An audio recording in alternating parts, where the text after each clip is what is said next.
Muy buenas noches. La inflación este año, a noviembre 21, noviembre 22, llegó al 12.53%, según reveló hoy el DANE. De acuerdo con la Constitución, el reajuste de salario mínimo debe ser la suma del costo de vida causado más productividad, que ya se fijó en 1.24%. En este momento, el aumento equivaldría, si se suman las dos cifras, a un aumento de 13.77. Nuestros invitados esta noche son los doctores Jaime Alberto Cabal, presidente del Consejo Gremial y de la Federación Nacional de Comerciantes, FENALCO, y el doctor Francisco Maltés, economista, magíster en ciencia política y presidente de la CUT, Central Única de Trabajadores. Él es representante del sector laboral en la mesa de concertación. Gracias por aceptar la invitación. Gracias por la invitación, Yami. ¿Qué le parece a usted, doctor Cabal, la cifra de inflación? Pues es la cifra más alta desde el año 1999 y es muy preocupante porque ya llevamos un año donde el Banco de la República ha venido subiendo las tasas de interés para contrarrestar la inflación y no hemos podido doblar el espinazo para que haya una tendencia a la baja. O sea, se nos fue el año entero y obviamente eso hace pues que sea muy preocupante porque está con unos índices de inflación muy alto el sector de alimentos, 27.08, el sector de bienes y consumo del hogar, que es algo esencial para los hogares colombianos, supremamente alto. Igualmente siguen otros rubros por encima del 12%, como por ejemplo el de alojamiento, restaurantes, hoteles, transporte aéreo y terrestre. O sea que son rubros que pues obviamente pensaría uno que hacia el año entrante van a estar mucho más costosos, inclusive por efectos de la reforma tributaria. ¿Y a usted, doctor Maltés, qué le parece inflación del 12.3%? Esta inflación que está muy concentrada en el tema de los alimentos es una consecuencia de la apertura económica que empezó en los años 90, que destruyó el campo. En los primeros 4 años de apertura económica se dejaron de sembrar 500.000 hectáreas y después siguió aumentándose el desmonte de la agricultura porque las importaciones del agro tiene un peso muy importante y el agro es financiado en Estados Unidos, en Europa, mientras aquí no hay eso. Entonces, hoy este rubro de los alimentos, que son la mayoría, una tercera parte son importados, con $1 a 4.500 o a 5.000 como llegó a estar, le pega muy duro al bolsillo de los colombianos. Pero a ver, mire, doctor Maltés, perdóneme que me aparte un poco de su opinión. Yo creo que la apertura económica de los años 90 salvó al país o lo sacó del municipio, lo introdujo al universo, al mundo, al planeta. Dejó de ser la nuestra una economía municipal y se volvió una economía mundial y grande. Y eso permitió el desarrollo verdadero de la nación, la su industrialización y su producción. Me aparto un poco con todo respeto de su teoría. Y creo además, doctor Maltés, que son fenómenos distintos al que usted menciona, el que ha provocado esta inflación. Por ejemplo, creo yo, el invierno, la baja productividad del campo. Mire, alimentos, el precio de los alimentos subió 27%. Eso es salvaje. Y uno no puede adjudicarle a la apertura del año 94 el precio de los alimentos hoy. Es que, Yamir, importamos 14 millones de toneladas de alimentos, una tercera parte de lo que consumimos. Antes de la apertura, Colombia no importaba una tercera parte de los alimentos que consumía. Entonces, hay una relación directa ahí. Y la apertura tampoco significó desarrollo industrial.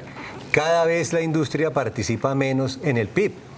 Entonces, ni la agricultura ni la industria. Esas son las consecuencias que estamos pagando hoy porque creo que se pudieron haber hecho las cosas mejor y hoy estamos pagando las consecuencias. Hay otro factor, la violencia.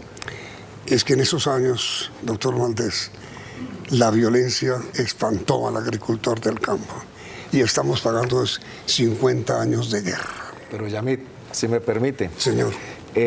Yo me aparto un poco también del argumento del doctor Maltés, porque si ese argumento, tal como está planteado, fuera la causa ahora, cuando tuvimos en el país muchos años inflaciones controladas por debajo del 3%, 4%, pues se hubiera aplicado lo mismo, digamos, hubiera sido consecuente. Él tiene razón en el tema de la importación de alimentos, porque algo que el país tiene que hacer es una deuda histórica, pues obviamente es ampliar su frontera agrícola y fortalecer la capacidad productiva del campo y obviamente dotarla de las vías terciarias y toda la infraestructura y generar todo un programa especial hacia los pequeños campesinos y productores. Pero el tema de la inflación de hoy, de los alimentos especialmente, obedece a circunstancias muy complejas, usted lo dijo, el invierno, la violencia, factores externos como el encarecimiento de los insumos agrícolas por las importaciones de la guerra de Ucrania y Rusia, e igualmente por la crisis de contenedores que se vivieron después de la pandemia, por el dólar, como lo dijo muy claramente también el doctor Maltés, que obviamente a los costos de la tasa de cambio de hoy, pues todo se encarece. O sea que yo creo que el gran reto que tiene pues el Banco de la República de bajar las tasas, de bajar la inflación, también es un reto que tiene el gobierno. No es solamente responsabilidad del banco, el gobierno también tiene mucho que hacer. O sea que esperemos que hacia el año 2023 se logre encajar, y ahí es donde viene a jugar un salario mínimo, un incremento de salario mínimo razonable y no desmedido para el año entrante. Ahí es donde está el tema. Con una inflación del 12.5 y una productividad del 1.24, ¿cuánto debe ser el salario mínimo, doctor Cabal? Pues a ver, primero yo creo que tenemos la mejor voluntad de concertar este año. El gobierno tiene una iniciativa que los empresarios lo acompañamos en lograr una concertación. Igualmente lo ha dicho hoy el doctor Maltés y las centrales obreras, que ojalá podamos llegar a un salario mínimo concertado. Sería una gran noticia para los colombianos y ojalá fuera el 15 de diciembre o antes, como nos lo hemos propuesto. Pero ese salario obviamente debe reconocer el poder adquisitivo de los salarios y de los trabajadores. Eso sí es absolutamente innegable. Hay que devolver el poder adquisitivo, o sea, la inflación más la productividad. Y en ese orden de ideas, pues debe estar por esos lados. Ya de ahí para adelante podría ser un salario más político. Y recordemos que hay estudios donde dice que el Banco de la República, donde un punto por encima de la inflación le cuesta al crecimiento del PIB 1.92 billones. O sea que hay que tener mucho cuidado. Yo creo que debe ser un salario razonable, obviamente que devuelva el poder adquisitivo, pero que no sea desmedido por el costo en el crecimiento y el costo en la generación de empleo. Doctor Maltés. Hoy en el mundo está tomando unas medidas frente a una recesión que se avecina. Y digamos que los gobiernos han comenzado a entender este problema y a gastar más y a darle la posibilidad a los trabajadores que tengan mayores ingresos. En Alemania, el canciller Scholz incrementó el salario el 15% con una inflación del 3.6%. En Australia se acaba de incrementar el salario mínimo en el 15% con una inflación del 5%. En Ecuador acaban de incrementar el viernes pasado el salario en el 6% con una inflación del 3.7%. El presidente Biden desde el año pasado viene recomendándole a los estados que aumenten el salario mínimo, la hora, de 12 a 20 dólares. O sea, lo que aquí estamos diciendo es que hay gobiernos progresistas que están apuntándole a que la gente no pierda poder adquisitivo, anticipándose a la recesión. Y creo que aquí debería de suceder lo mismo. Máxime que el año pasado, revisando los datos de la Superintendencia de Industria y Comercio, encontramos que las 1000 empresas más grandes del país el año pasado se ganaron 98 billones de pesos, 5 veces la reforma tributaria. O sea que sí hay de dónde sacar platica para los trabajadores. ¿Usted calcula que cuánto debería ser, doctor Maltés, el aumento del salario mínimo? El tema de la cifra es importante, pero vamos a plantear que hay la necesidad de controlar algunas variables que lo puede hacer el gobierno para mantener el poder adquisitivo. Porque es muy posible que haya un incremento salarial aceptable, pero si no se controla la tasa de interés, si no se controla las tarifas de energía eléctrica, el precio de los medicamentos, va a pasar como este año, que a los 3 meses quedamos sin aumento salarial. Entonces, estamos planteando 6 medidas de política económica en las cuales el gobierno puede intervenir para garantizar el poder adquisitivo de los colombianos. ¿Qué son cuáles? Controlar las tarifas del servicio eléctrico. Estamos pagando tarifas del 67%. ¿Congelar o modificar? Revisar la fórmula para que no nos cobren la ineficiencia de las empresas generadoras de energía, que nos cobran el 41% de las pérdidas. Ok, energía. Segundo, la tasa de usura que autoriza la Superintendencia Financiera para los créditos de consumo está en el 42%. 3 veces la inflación, eso no pasa en ningún país del mundo. Sí, aterrador. Los medicamentos están disparados, particularmente los medicamentos de control a la natalidad, están disparados. Este año han subido cerca del 600%. Y eso le pega duro a las familias más humildes, por supuesto. Está el tema de del agua potable. Nosotros creemos que es posible que se establezca una tarifa mínima para los sectores más vulnerables, un rango, porque lo que después de la energía es el agua lo que le pega más duro al bolsillo de los trabajadores, de los ciudadanos. Alimentos, energía, agua. Y creemos que hay que hacer una discusión sobre el control de la devaluación. Si usted recordará, maestro Yamid, el presidente Carlos Lleras Restrepo expidió un decreto 444, el cual ataba la devaluación a la tasa de inflación, para evitar los choques externos que tanto nos han golpeado este año. Entonces son medidas que se pueden tomar por parte del gobierno, que son medidas de un gobierno liberal, socialdemócrata, en lo cual creo que vamos a coincidir con los empresarios. A ver, doctor Cabal. Primera medida que sugiere el doctor Valdés, controlar tasas de tarifas de energía. A ver, Yamid, nosotros consideramos que entrar en control de precios de tarifas es complejo. Una cosa es revisar fórmulas, que eso podría darse. Donde coincidimos plenamente es definitivamente en cambiar la fórmula de recalcular la tasa de usura en Colombia. Yo creo que esta mañana el segundo tema, lo conversamos y en eso estamos totalmente identificados. La tasa de usura está en 41.4. Está en 41.04. ¿Cuál es el problema de la tasa de usura? Que el costo del crédito de consumo y especialmente de las tasas de interés está pegado a la tasa de usura, 1/10 por debajo. Entonces, eso está haciendo, primero está causando efecto inflacionario. ¿La tasa de interés está en el 20? Sí, más o menos. Pero está causando efecto inflacionario. Sí. Segundo, está generando una depresión y desincentivando la demanda y el consumo, lo cual no es bueno para las empresas, los resultados no es bueno para los trabajadores, la generación de empleo, etcétera. Y lo otro que es muy importante, lo que dice el doctor Maltés, no tiene sentido que esto triplique la inflación. Y si uno mira cómo se calcula la tasa de interés, es más o menos el interés corriente de los bancos más el 50%. Entonces se puede calcular, ¿por qué no puede ser el interés corriente de los bancos más un 10% o un 15% y se abarata la tasa de usura, se estimula el consumo? Los hogares colombianos no tienen mayor servicio a la deuda por endeudamiento, no se les encarece el endeudamiento y eso es contracíclico con la inflación. O sea que esa es una medida que estamos totalmente de acuerdo y ojalá podamos sacarla adelante como una recomendación de la Comisión de Concertación Laboral. Eso es fundamental. Pero veo que usted filosóficamente no está de acuerdo es con controlar tarifas. Yo creo que el control de precios en Colombia no es sano ni en tarifas, ni en productos, ni en servicios, pero sí es sano revisar índices con los cuales se calculan las tarifas. Eso me parece que es importante. ¿Y qué tan posible, doctor Maltés, ve usted la opción de que haya una concertación? Respóndame, por favor, después de comercial.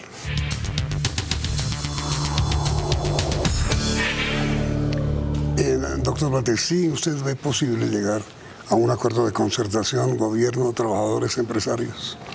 El Comando Nacional Unitario tiene la mayor voluntad de llegar a un acuerdo con empresarios y gobiernos en torno al salario mínimo y a otras medidas para mantener el poder adquisitivo de los ingresos. ¿Usted cree lo mismo?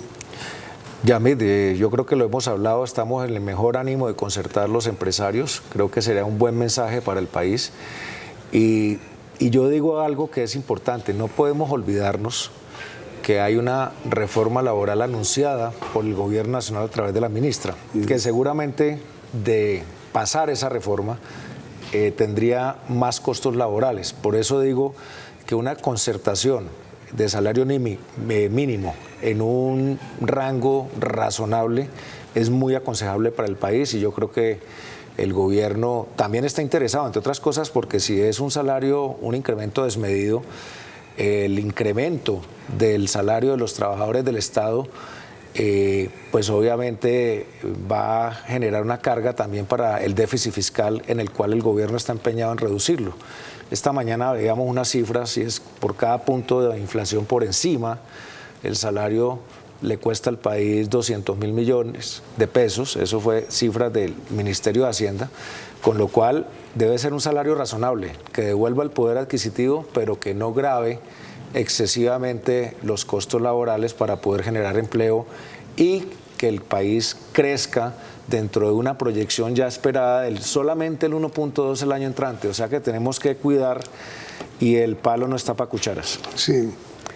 El señor ministro de Hacienda dijo sorprendido hace un par de semanas que él no entendía por qué con el salario mínimo tenían ascenso en el precio 250 servicios y productos más, que él no veía la razón, que por eso la decisión del gobierno iba a ser la de no autorizar esa espiral de subida general de precios con el salario mínimo y que lo iba a detener. Sin embargo, frente a lo que dijo el ministro, los pequeños y medianos industriales han dicho que eso es una muy buena idea, pero que llevarla a la práctica es imposible. ¿Usted qué cree? El año pasado, en el acuerdo que definió el salario mínimo, acordamos con el gobierno desatar del salario mínimo varios servicios. Y se desataron, creo que 58 servicios, de su aumento se desató el salario mínimo.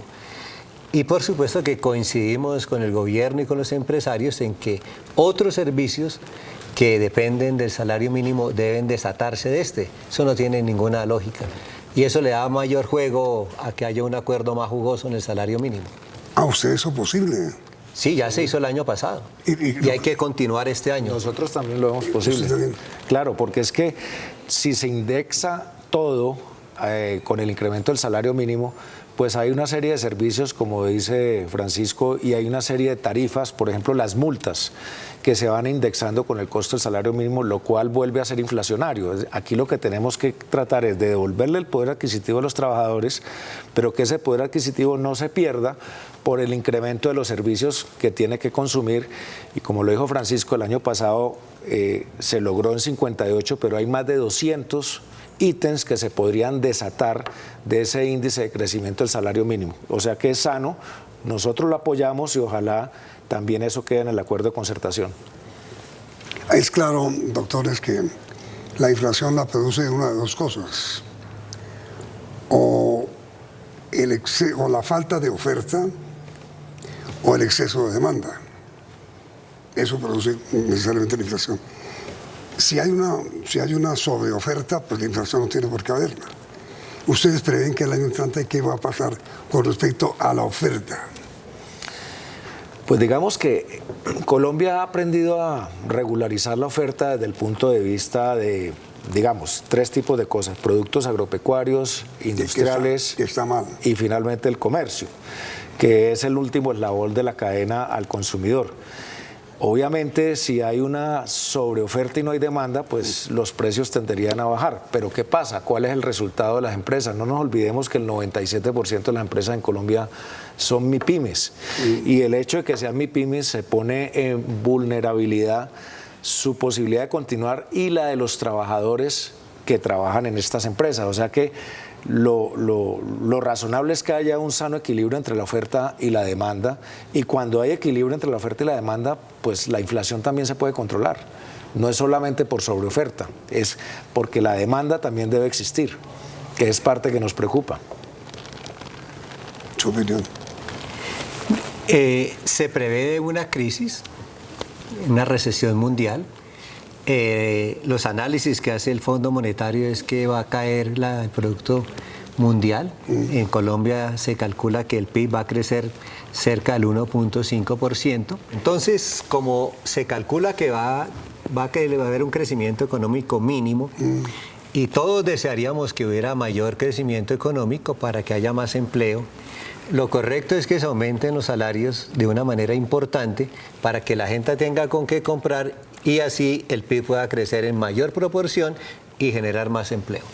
Es que ese es el tema, doctor Cabal, porque una caída del Producto Interno Bruto del 7.5 de este año al 1.5 el año instante proyectado va a ser un desastre, pues. Sí, esa es una gran preocupación.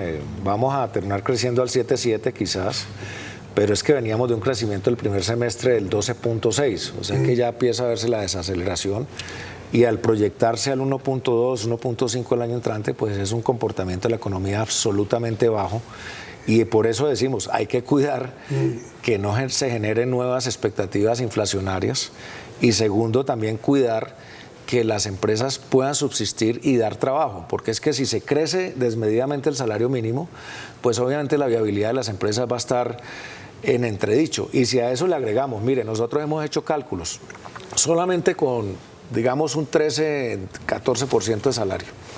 Si a eso le agrega el impacto de un 2% que va a costar disminuir la jornada semanal, que ya es ley de la República, eso es un 2%, ahí súmele. Ah, sí, lo de 6 de la tarde. Y si a eso le agrega los costos laborales de la anunciada reforma laboral, sí. Es un 12% más, o sea que las empresas, y no son las grandes, todas las MIPYME se van a enfrentar a costos laborales superiores al 30% el año pasado. Eso es colapsar la economía, porque ¿quién aguanta? ¿Qué margen de contribución hay para poder aguantar un estartazo de costos laborales de esa naturaleza? Por eso el salario mínimo, si se quiere con reforma laboral, debe ser en las justas medidas y de una forma razonable. Deme una cifra, doctor Cabal. No la puedo dar porque yo represento a los colegas y todavía no nos hemos reunido para sacar una cifra. Sin dar la cifra exacta, tendrá que estar entre un poco superior al 13, que es por orden constitucional ya, luego que nunca suba más del 15. Pues yo creo que esa es parte del acuerdo que tenemos que lograr aquí con las centrales obreras y el gobierno, a ver hasta dónde podemos llegar. Estamos calculando bien. Yo preferiría decir que el salario mínimo debe ser muy jugoso. Alto. Sí, jugoso. ¿Jugoso qué quiere decir? Jugoso quiere decir alto, sabroso, chévere. Pero digo, el 15 es una buena cifra. Hay que echarle más cabeza a todo este tema, Yamil. Pero de todas maneras, Pero tenemos ejemplos de que sí se puede en países altamente capitalistas. Subir por encima de la inflación. Muy por encima de la inflación. Ahora, ¿hasta dónde una trepada de salario mínimo por encima del 15, digo yo, o cercana al 15, puede disparar, puede ser factor inflacionario? Es que lo que hoy está pegándole a la inflación no son los salarios. Creo que eso es un elemento que tenemos que tener en cuenta en esta discusión. Lo que le está pegando a la inflación son alimentos, la mayoría importados, servicios públicos. Entonces, hoy en el debate no está qué son los salarios, cosa que es importante. Si no son los salarios lo que le están pegando a la inflación, quiere decir que hay un colchón importante para que el aumento sea jugoso. Y recordemos que el Premio Nobel de Economía del año pasado, David Carr, se ganó el Premio Nobel demostrando que salarios muy por encima de la inflación no generaban desempleo. Creo que es otro elemento que deben de tener en cuenta el gobierno y los empresarios. Y es el Premio Nobel de Economía. Sobre esa tesis, ¿usted qué opina? Pues a ver, los salarios sí son generadores de factor inflacionario. Obviamente no es el momento, quizás ahora la inflación de los alimentos opaca todo lo demás, pero si uno mira, el año pasado, que fue del 10, cuando la inflación fue del 6, fueron 4 puntos por encima de la inflación, y hoy tenemos la inflación que tenemos. No estoy diciendo que sea culpa de ese incremento, pero sí influye. Lo que el país debe hacer es una cruzada entre gobierno, Banco de la República, trabajadores, empresarios, es derrotar la inflación, especialmente la de alimentos. Yo creo que el foco está allí. Y nosotros los empresarios hemos inclusive conversado con algunos empresarios que uno puede determinar un salario mínimo y tener en cuenta el factor de la inflación. Si la inflación de los alimentos se quiebra el próximo semestre, pues perfecto. Si por el contrario va al alza, podría pensarse en un reajuste a la mitad del año. A ver, doctor Cabal, doctor Valdés, tenerlos juntos no es habitual. El tiempo se me acotó por hoy. Quiero invitarlos a seguir conversando para transmitir mañana. Comenzamos ya. Entonces los espero mañana con los doctores Cabal y Valdés. Gracias por la sintonía.